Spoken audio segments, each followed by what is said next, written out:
The score is 91-79. Imagine. Let's do it. Let's do this Pedro Martinez way. Yeah. Okay, the score is 90-86. The score. What was the score actually? The score is 91-79. Yes. Thank you. Thank you. End of episode. If you like the podcast, press like button, subscribe our channel, put the notification bell on, and thank you so much for watching us. We will be talking about Crvena Zvezda's win over Monaco. We were just referring to Pedro Martinez's press conference after their loss to Paris basketball yesterday, where he just showed up. Yeah. There was nobody from Check the media. that out on BasketNews.com. Moving on. What a bizarre thing EuroLeague is, really. Sometimes I'm thinking, okay, we can start making narratives about teams, paint a picture for the fans to understand what's happening. But then it just flips like that, flips and flops every other week. Just a few weeks ago or a week ago, when was the double week for Monaco with Greek teams? 2-3 weeks ago. 2 weeks ago. I don't know, I'm lost in calendar. We were like, wow, Monaco, what a great week. We even did the power ranking where we kind of put them in the first place because they were on average everywhere like second. And although they were not on any in ballot, first, they were in first, but yeah. And now they have this week where they lose to both Serbian clubs. And both away. Yeah, both away. Same. No, not the same as the Greek one. But anyways, they lose both games. Crvena Zvezda, you might be like, okay, let's paint the narrative how great Crvena Zvezda is. But then just in Tuesday, I believe, 3 days ago, they lost against Dubai in a devastating fashion. Let's say conceding over 100 points away. So. I mean, it's hard to be consistent here in the EuroLeague podcasting space because how do you evaluate? Yeah, you just shouldn't overreact, I think, to one game. I mean, Dubai one, you can explain it by a couple of things. First of all, they still have a lot of injuries. They didn't have Noora. They didn't have a lot of guys. Jared Butler was fighting foul trouble throughout the whole game, so he barely played in that game.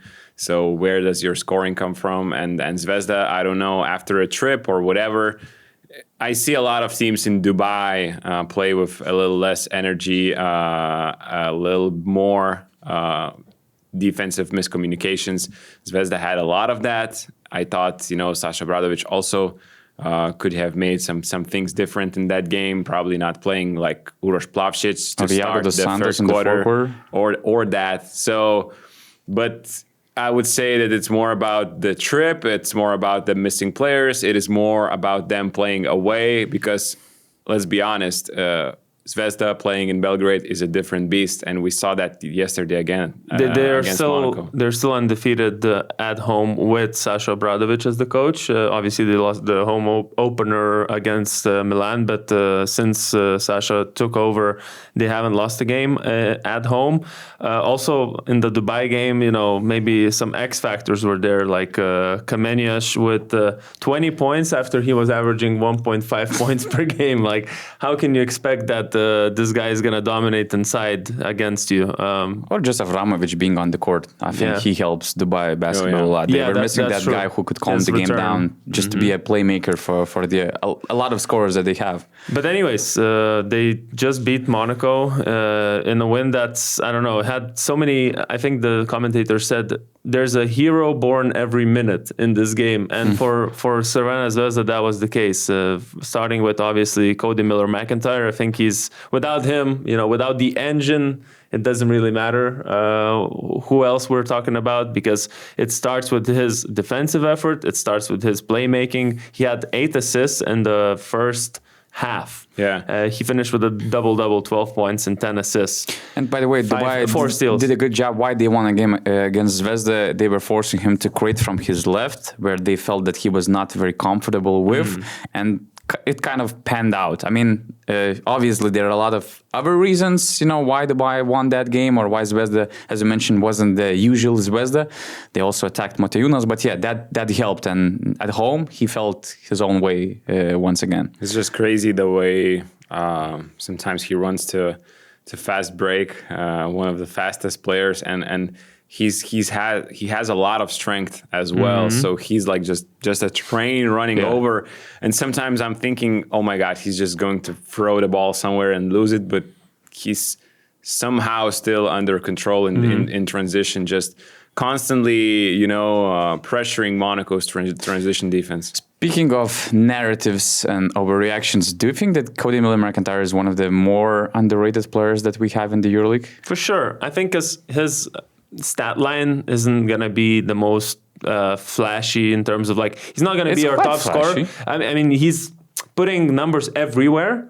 But, he had 10 assists right now, so obviously it's flashy. Even his average is almost 14 points, 4 rebounds, and 7 assists. Yeah, but it's not PAR. 18 or 19 points where you see the top scorers of the EuroLeague. They're around the 20-point mark. I mean, he's not going to be your top scorer, but he just does everything so well and contributes in every way. Defensively, 1.2 steals per game, 4 rebounds for a guard. That's also a lot, and almost 7 assists. So it's just that he's putting a little bit of everything on the stat line and not necessarily, the top scorer or the top something else.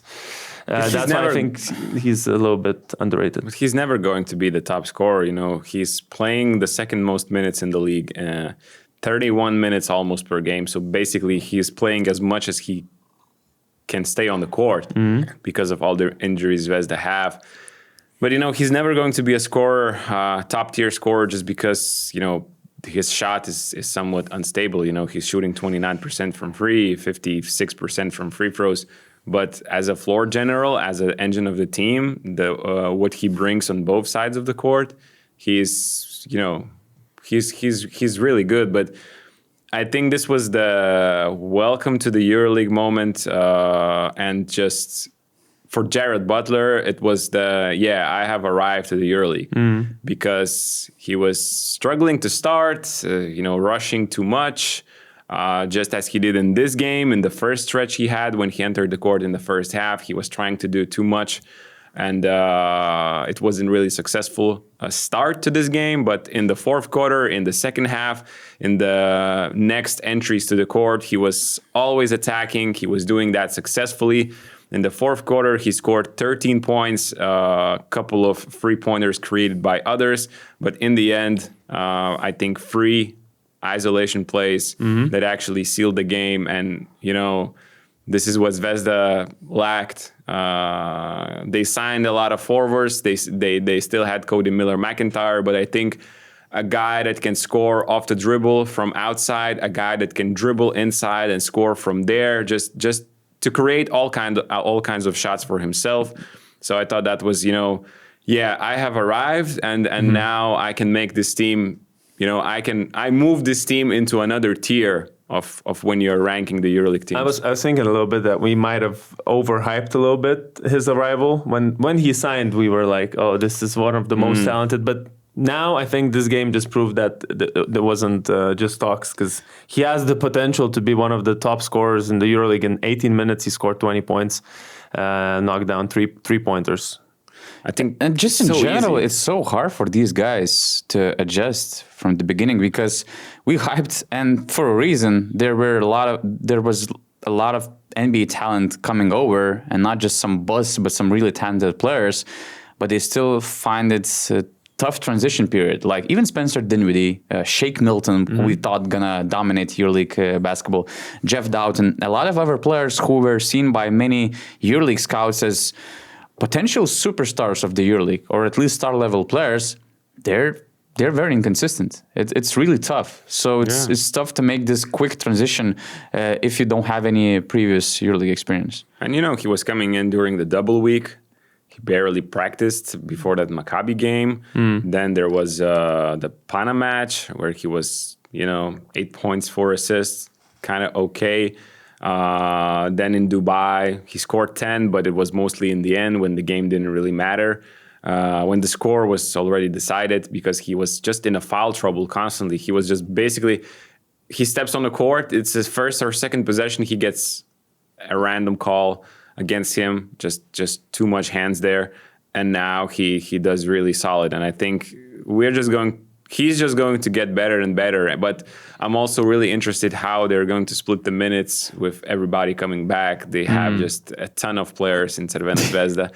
I'm not sure we should talk about that now because we can talk about it when those players get back. But just You mean all these 7 players, right? yeah, I mean Devontae Graham, Jordan Nwora. Hey, I had a question. If you build a EuroLeague team, a new team, let's say Manchester Basketball, with point guards, Devontae Graham, This is not the EuroLeague team. Tyson Courier, Jordan Nwora, Isaiah Kanan, you have at center Joel Bolomboy, there's Rivero, Ebuka Izundu, Chimo Moneke, and okay, you can add a couple of more players. Where do you think this team, how far they can go in the EuroLeague? Actually, we should say which of these teams would win. The Crvena Zvezda we have right now or this injured Crvena Zvezda?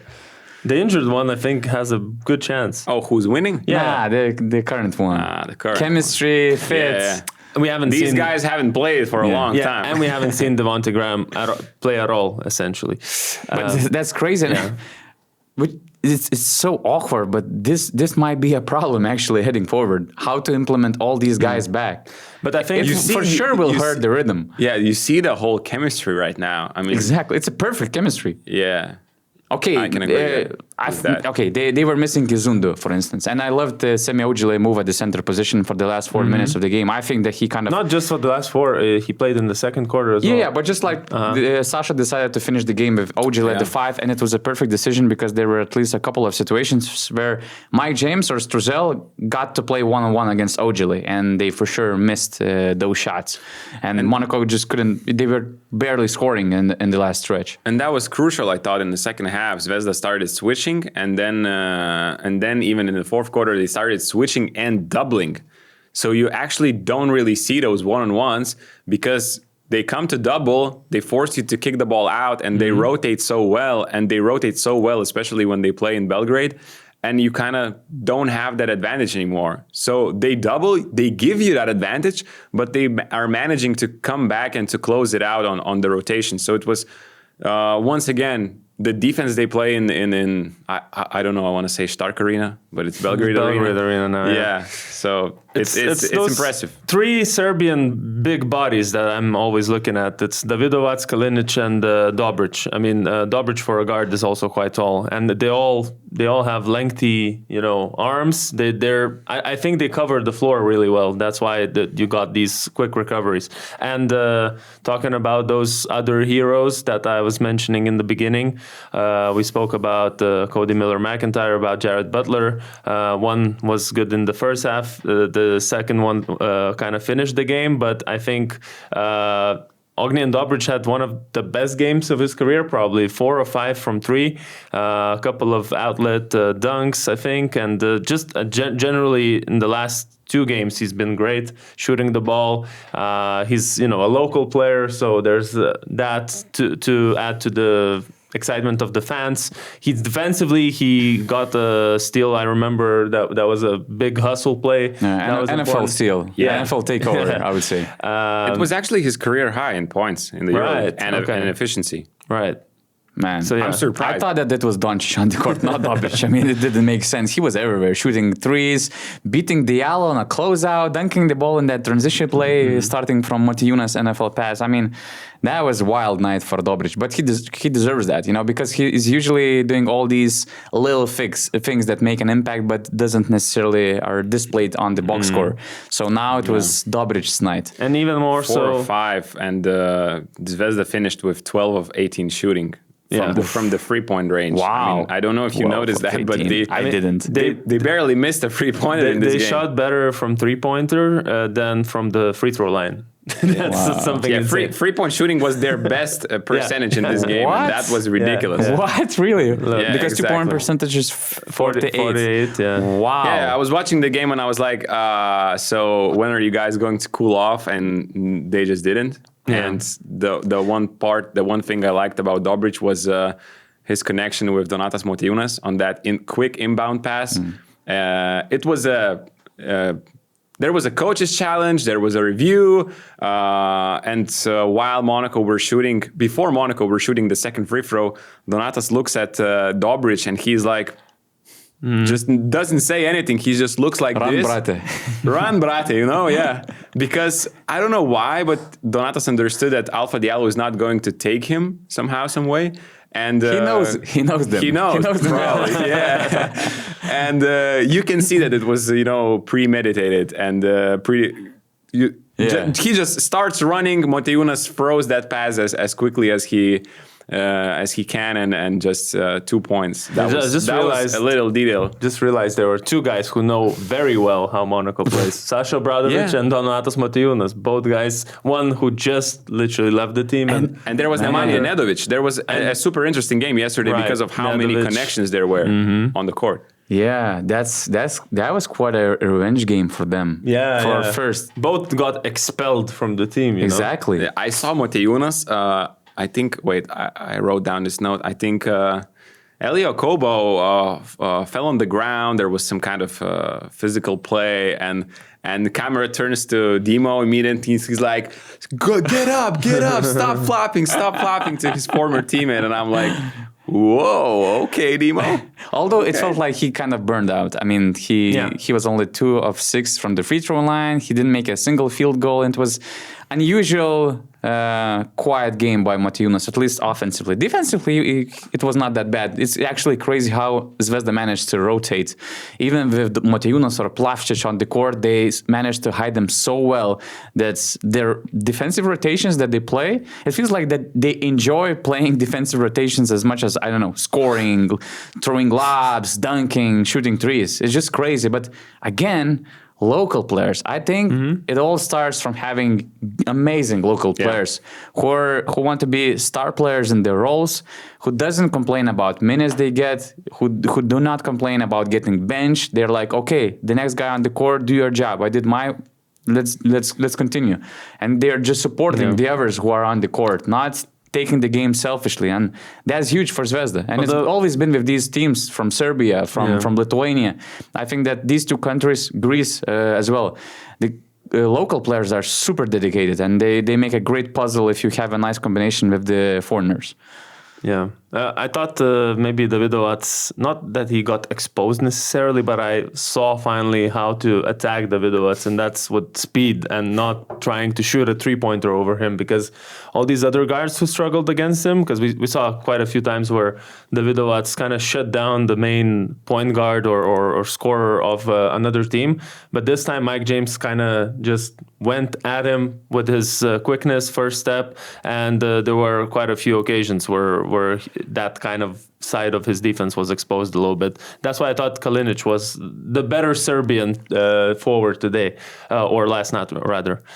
Also 11 points, that three-pointer to finish the game, all-around performance. So I remember we ranked Monaco over Zvezda. How do you feel about it now? I mean, and I remember having a conversation. I had one conversation with one big time Zvezda fan, and he was like, "Come on, guys, what the hell are you doing?" And I was like, "Okay, maybe we were biased because it was straight after this Greek week, and Monaco is when they're intensive, when they're in a playoff mode, they're hard to beat. So let's see what your team is capable of when you're gonna play them." They played them without 7 guys and they beat them. That's true. The fact without 7 guys is really important, but at the same time, I think they just lost to Dubai away, who also didn't have a lot of players. My problem is how will they look long term away? Because at home we see that they're probably the hardest team to beat, but away is the question. I'm not sure. Olympiacos is also a very hard team to beat in Piraeus, and I said one of. Oh, they just played 4 games away, actually, which is one of the... Who? Zvezda. Yeah, only. Because they had a really favorable away game schedule. was against Maccabi, so it was basically a semi-home game. Yeah. So 3 games away, while many others played 5, 6. But I don't want just to throw this one like, okay, I'm just still not a believer. Yeah. No. Let's see how they're going to play with that. They're solid. For sure. They're tough, but... To go back, is Monaco, a finals team with experience, with physicality, with scorers, all guys available. and they're just consistent, in home and away games. I'm still waiting to put Zvezda over them, but they're definitely a solid team, especially with Butler. Who has Zvezda beat so far? Žalgiris, who was undefeated until that point. Real Madrid. I'm only naming the big teams. Panathinaikos, now Monaco. So all big teams. Like they're not losing against those big guns. They're just not losing in general this season a lot. Only the first 2 losses and now Dubai. That's it. But just going back to this overreaction thing. What about Zvezda champion? Olympiako. This is a new chant, guys. Do you approve this Donatas suggestion? It's the amazing one. Because we heard that for the first time in the Final Four in Abu Dhabi. Wait, it's a real chant? Yeah. Okay. I didn't know. The chant between Olympiakos and Zvezda fans. You remember we were singing that song in the fourth quarter of Fenerbahce game and Monaco game, I think, because Olympiakos fans were chanting all the time. But we thought it was Olympiakos song. Apparently, it's they have a huge connection, the fan bases. So basically, it's not just Olympiakos chant. No, it's Zvezda's chant. Because Zvezda fans were chanting the same. No.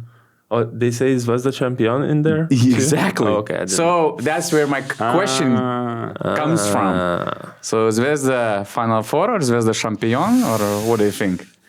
I want your overreactions. I think too early to that, and I said let's not overreact. 2 completely different games from Zvezda. One phase when they're playing at home, the other when they're playing away.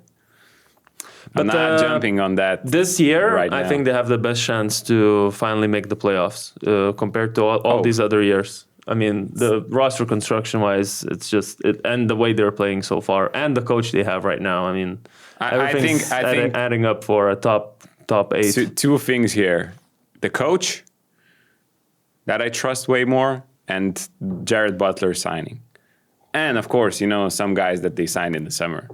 And chemistry that they built. Going through the adversities that they're still going through. But I hate overreactions. I hate early November takes. My suggestion, and I know there's a lot of hype now in Belgrade and in the Zvezda community.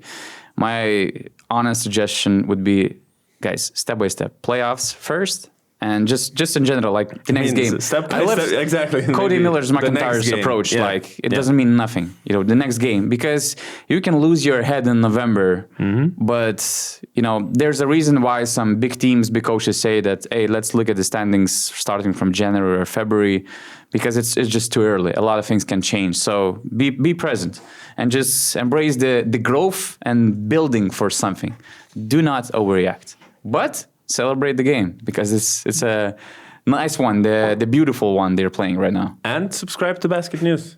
Exactly. Your notification if you want to on. make the Final Four and the playoffs, you have to. And win the EuroLeague, you must subscribe. If you look to at BasketNews. all the teams that made the Final Four in the last 3 years, they all are subscribed to BasketNews. Exactly. Right. Brilliant. Teams that make playoffs in the EuroLeague are subscribed to BasketNews. Also, fact. Yeah. And teams who don't, and teams that where are they? Where are they? In B tier in atmosphere. Yeah.